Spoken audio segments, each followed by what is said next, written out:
Hey everybody, it's Party Elite here with another episode of Total Breakdown. Today, Pharaoh War takes the Beastmen to the field against the Tomb Kings of Scribble. Just a reminder that Pharaoh War is a YouTuber as well, and you should check him out by following the link in the description down below.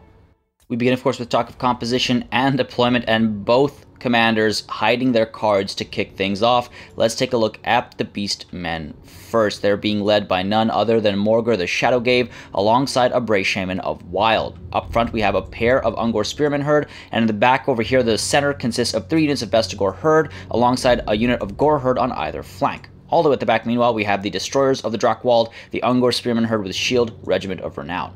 Up front, ever so slightly exposed out in the open, we have a pair of Senegor with throwing axes. We also have these Harpies looking to scout and see exactly what the enemy is up to on this map, while all the way to this corner over here you can see, well, you can't see unless I zoom right in, we have a pair of Senegor with great weapons, and these guys are armor-piercing, looking to push in, get some nice rear charges and flanking opportunities into whatever the Tomb Kings might bring.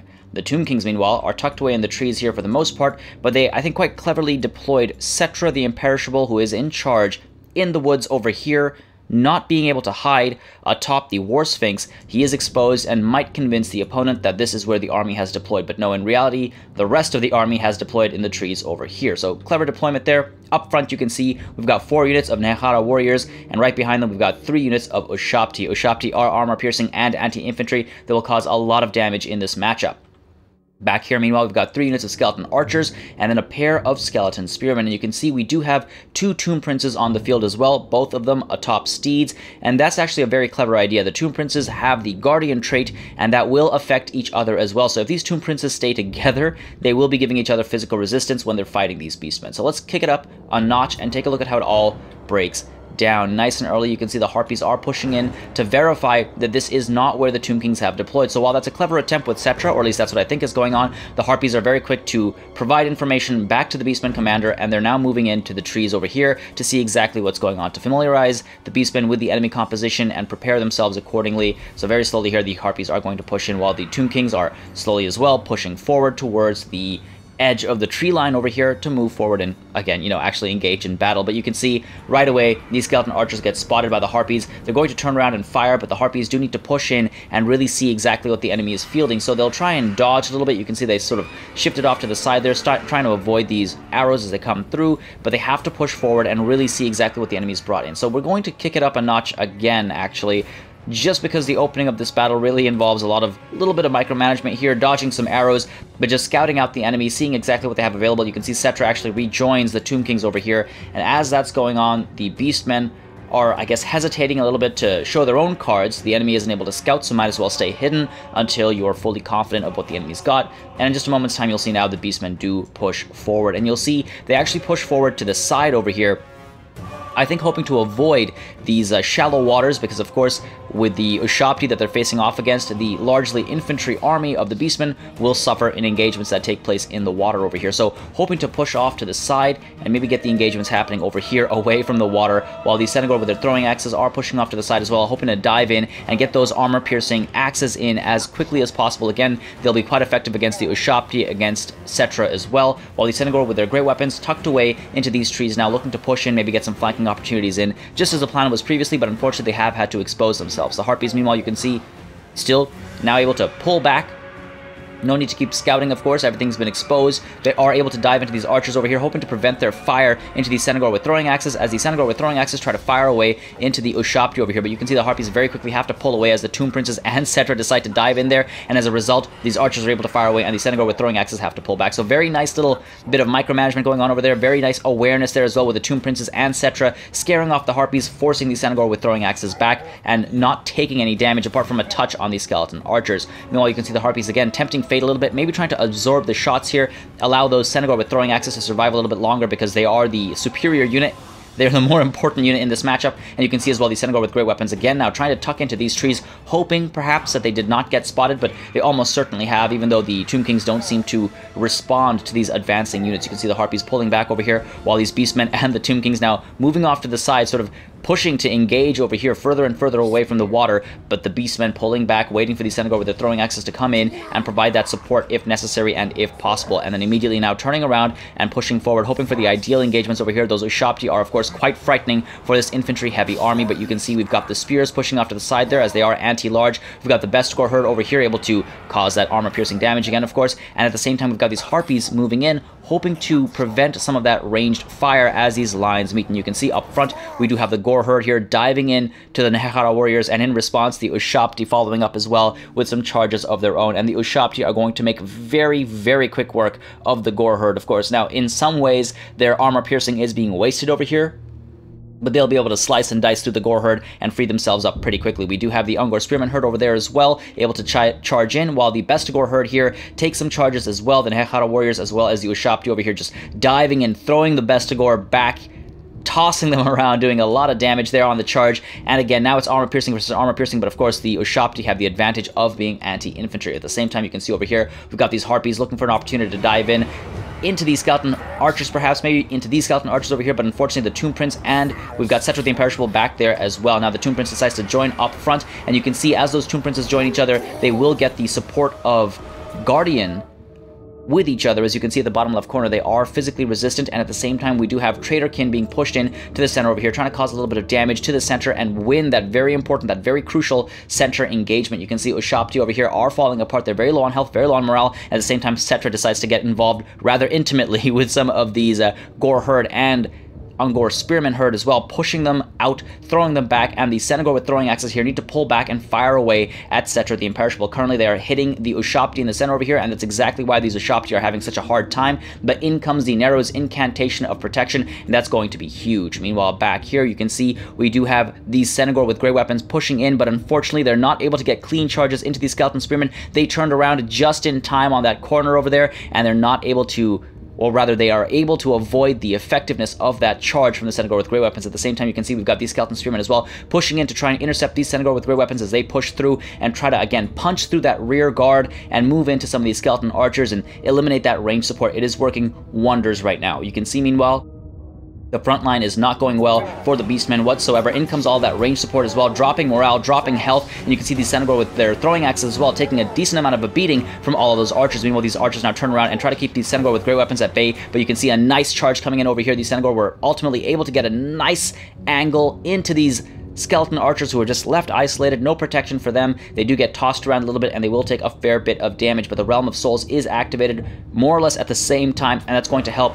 the Tomb Kings out significantly. While over here as well, you can see the Centaur with their great weapons are able to push into these skeleton archers and absolutely eliminate their will to fight. Beautifully done, but these Ushabti are able to turn around and respond, and at the same time, on the topic of elimination, you can see there is no longer a Beastmen front line. We've got a couple of Bestigor over here. We also have these Ungor Spearman herd trying to hold the line, but that front line has given up very quickly, and you can see Cetra over here trying to cut through these destroyers of the Drakewald and dive into something more important. While in the center over here now, we do have Morga the Shadowgrave popping Call of Violence to keep leadership up, as the two Tomb Princes are trying to cause a lot of damage in this area. The Bray Shaman is taking a fair bit of hurt, and Morgar is able to mitigate some of the damage, and he does have regeneration as well. But the Tomb Princes, again, just remember, they do have the Guardian trait, and they are keeping themselves safe thanks to each other. Well, they're keeping each other safe, I should say, through that Guardian trait and the physical resistance it imbues. You can see at the same time we've got these destroyers of the Drakewald chasing after Cetra the Imperishable, who is pushing in turn towards this right flank to try and give some support over there. And you can see we've got some Chaos Spawn coming in over here. Use of both abilities, the Stave of Ruinous Corruption as well as the Spirit Essence of Chaos to eliminate one enemy unit of Ushabti and bring in some Chaos Spawn in their stead. So beautifully done there. And again, just trying to pile in, I think, on these Tomb Princes, on at least one Tomb Prince to try and eliminate that Guardian trait, and a very powerful unit as well. At the same time, you can see back here, these Centaur with great weapons are forced back as these archers fire away, and these spears as well respond. They're pulling back into safety, but they have taken a fair bit of damage, while these Centaur with great weapons, again, looking for an opportunity to dive in somewhere and eliminate some of that range support. You can see in the middle over here, the Bray Shaman has given up on the fight, while Morgar is fighting away, trying to destroy this Tomb Prince and eliminate some of that support on the field, while these Centaur with great weapons, again, looking for that opportunity, looking for that angle where they can push in from. But these Skeleton Spearmen are not leaving anything to chance. These Skeleton Spearmen as well, blocking off those rear entry points. Beautifully done there. Great awareness on the field. While these Centaur with great weapons, you can see push in towards the Ushopti over here. Again, they are armor piercing, and the Ushopti are going to suffer for it. Good charge over there. Great job. The best score herd, of course, are going to help in that situation as well. And you can see in the middle over here, these Chaos Spawn are having an absolute field day right now, trying to take down this Tomb Prince, while Morga the Shadowgave is focusing on this Tomb Prince as well. In comes the Curse of Juff. That is going to cause some trouble, but you can see the Tomb Prince he was trying to take down has been taken down, so now it's just one Tomb Prince able to support Cetra the Imperishable still, but the Tomb Princes aren't able to support each other. Meanwhile, back here, we got a Vile Tide causing a touch of damage to these Skeleton Archers. I would say not the best placement there, hoping to, I think, eliminate these Skeleton Archers, but it would have been better to maybe reduce some of the numbers on these Skeleton Archers, or maybe even cause some damage to some of these spears that would free up these Centaurs with great weapons a lot more. But at the same time, not a bad thought trying to eliminate a unit of Skeleton Archers instead. Meanwhile, back here, you can see we've got these Centaurs with throwing axes, looking for an opportunity to dive in and provide some support. They need to throw those axes into Cetra, perhaps, or into this Tomb Prince. They were providing some support earlier into the Tomb Princes, but you can see in response, we have all of these Skeleton Archers able to fire away into these Centaurs with throwing axes. Great call. Try to get rid of that range support, especially when it's armor piercing and you're playing as the Tomb Kings. Not a bad thought at all. Cetra, meanwhile, having some fun over here as he dives into these destroyers of the Drakk Wall. Their anti-large isn't going to do anything. Meanwhile, over here, the Centaur with great weapons just push in to these Skeleton Archers alongside these Centaurs with great weapons as well, pushing in to try and eliminate this unit once and for all. But you can see right away those Skeleton Spearmen push forward to respond and scare these Centaur with great weapon off. But we have these Gore Herd coming in as well, hoping for a rear charge, I think, into those spears to just keep them occupied. While up front, you can see the destroyers of the Drakk Wall have been completely taken care of. In comes another Realm of Souls, and back here now, Cetra is pushing Morga the Shadowgave around. He's been using the Blessed Blade of Tra to get some assistance. You can see we've got the Centaur with great weapons, though, diving in, trying to get rid of Cetra here, while we've got these Ushopti as well, pushing in response to eliminate these Centaur with great weapons. At the same time, we do have a summoning of these Ushopti coming up to ultimately terrify these Centaur with great weapons over here. Great call there, great use of that Realm of Souls ability, but you can see up front, we've got these Centaur with their throwing axes, firing away at the Tomb Prince over here, trying to get rid of that, again, threatening unit, but also the Guardian trait, so that Cetra is a bit more susceptible. Now, he is a little bit further away from this Tomb Prince than he'd like to be for that extra help, but of course he is just up against Morga the Shadowgave right now and not having too much trouble. At the back, meanwhile, you can see we have the Centaur with great weapons trying to eliminate these Skeleton Archers, but we do have these Skeleton Spearmen able to respond, so the Centaur don't find themselves in an ideal situation, while off in the distance, all of these best score herd giving up as well, and these Ushopti now are able to rejoin the fight that, well, is now mainly centered around Morga the Shadowgave. We've got these Gore Herd giving up on the fight, the Centaur with great weapon having to pull back, some of these units off in the distance rallying, and over here as well, we've got the Centaur with their throwing axes able to fire away, but ultimately Morga the Shadowgave is the man right now to focus on. Fully surrounded, we've got the Ushopti coming in, we've got Cetra the Imperishable trying to deliver a beating over here, and at the same time, Morga using Foe Seeker, I think, to keep a distance. Cetra, though, decides to turn around and deal with the Brave Shaman before he's able to do too much damage, and look at that, immediately terrified. We've got all these Ungor Spearmen herd, as well as the Destroyers of the Drakk Wall going in. We've got, I think, this move here from the Centaur with throwing axes to try and hold Cetra in place, and Cetra tries to get the hell out of that situation. Great call over there. Stay away from all of those spears. Try to stay away from all of that throwing axe fire as well. And you can see over here as well, we've got Morga the Shadowgave trying to get out of a very sticky situation. The Centaur with great weapons decided to dive in there to try and give Morga an escape, I think, but just not enough as the Centaur completely fall apart and the Ushopti cut them down to pieces. Meanwhile, you can see over here Cetra the Imperishable trying to push into Morga once more, throw him around, pull away from those Centaur with throwing axes, but Centaur with throwing axes wisely staying focused in on Cetra the Imperishable, trying to make him perish, and look at his health drop. Great call over there, needing to focus in on him, and you can see at the same time we do have the Curse of Jeff going down once more, and in response we actually have Devolve going down in this beautiful clump. Great call over there. It's going to cause a fair bit of damage to leadership where it matters, and we're also going to see some damage come through. So great call, beautiful clump to target, and at the back here, meanwhile, you can see we've got these best score herd finally able to return. One has already been taken care of by that interception from the Ushopti over here, while the other is trying to push through into these Skeleton Archers perhaps, or push past these Skeleton Spearmen, because those spears will hold the ground there. They're not as capable a fighter as the best score herd perhaps, but their melee defense is quite high, all things considered, and they'll hold the line. Meanwhile, over here, you can see terror is beginning to kick in. We've got these Gore Herd giving up on the fight, the Ungor Spearman Herd as well, not really willing to stick around and fight anymore, while you can see Morga the Shadowgave, unfortunately, is rampaging, while also, of course, under the Curse of Jeff with that melee attack reduction, so he's not in an ideal situation, as the Ushopti, as well as Cetra the Imperishable, are focusing in on him. But you can see We've got some individuals, these Gore Herd, pushing in to try and respond. The Tomb Prince comes in with a nice interception over there, throwing these Gore Herd around, and his Guardian trait as well now active on Cetra the Imperishable, trying to keep him alive. All that range support continues to pour in and scare off these Centaur with throwing axes. Great call there. Keeping those units alive is so crucial right now, and the best Gore Herd that we're trying to push through completely eliminated as well. So now we have free reign of those archers back there to fire away at these Centaur with their throwing axes, and some of these that have run out of throwing axes are now able to dive into melee, and again, just focusing it on Cetra over here, I think trying to eliminate that leadership, and you can see Neru's Incantation of Protection coming in to keep Cetra alive. Beautifully done there. 44% from the Neru's Incantation of Protection, and we've got the Tomb Prince there as well. Of course, they stack, and so Cetra is, well, fairly imperishable at the moment, at least. You can see in response, though, Morg the Shadowgaves pops Call of Violence, trying to keep his Centaur over here fighting, trying to keep his Gore Herd over here fighting as well, but he gets pushed out of range beautifully by Cetra the Imperishable there. In comes the Blessed Blade of Tra as well to help fight that regeneration, that weakness to fire that comes with it. The Centaur with great weapons push in, though, and take a look at Cetra right now. In comes some support from the Tomb Prince over here, Jaff's Incantation of Cursed Blades as well to help eliminate those Centaur. They got nothing done over there. But take a look at Cetra in this situation as he's up against Morg the Shadowgave, and he is away from that physical resistance support of the Tomb Prince. Meanwhile, up here, we've got these archers firing away at the Centaur with throwing axes, still largely useless now. Without their throwing axes, they are not armor-piercing, so there isn't much they can do, but you can see over here as well, without their armor, they're just trying to get in and prevent some of the fire, perhaps, and Cetra here is taking a bit of a beating, to be fair.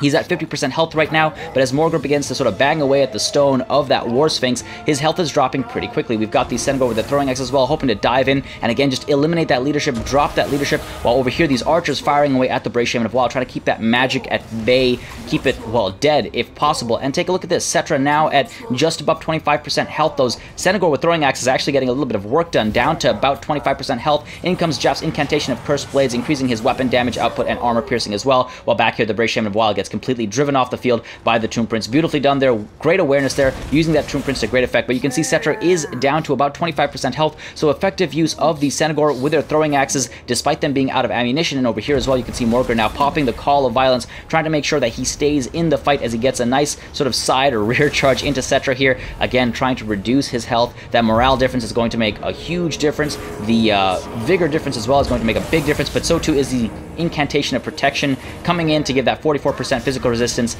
to Cetra the Imperishable. In comes the Tomb Prince as well, getting a nice rear charge, tossing Morgr the Shadowgave over and bringing in that Guardian trait as well. So Cetra right now, very strong, very hard to defeat. Morgr the Shadowgave is probably going to give up. He's at half health, morale dropping significantly. Cetra at 25% health proves that he is still imperishable, and that's a valiant defeat for the Beastmen. Cetra the Imperishable was, as I said, truly imperishable today. He had two Tomb Princes to add physical resistance, not only to him, but also to each other, and that was a great move. A few moments of hesitation may have been what cost the Beastmen today, leaving the archers alive a few times when the throwing axes of the Centaurs were held back, and a moment or two here and there where units were standing still turned the tide of battle. And with the Tomb Kings using abilities and magic to great effect, especially Neru's Incantation of Protection, they took the victory. As always, make sure you subscribe to this channel for more Total War content and keep sending in those battle replays. I do think it's one of the best ways to learn, and it's always nice to highlight such amazing battles from the community. I'd also like to thank all of my patrons for supporting the channel every month. It makes a massive difference and helps keep the channel alive. Thank you all very much for watching, and I'll see you on the battlefield.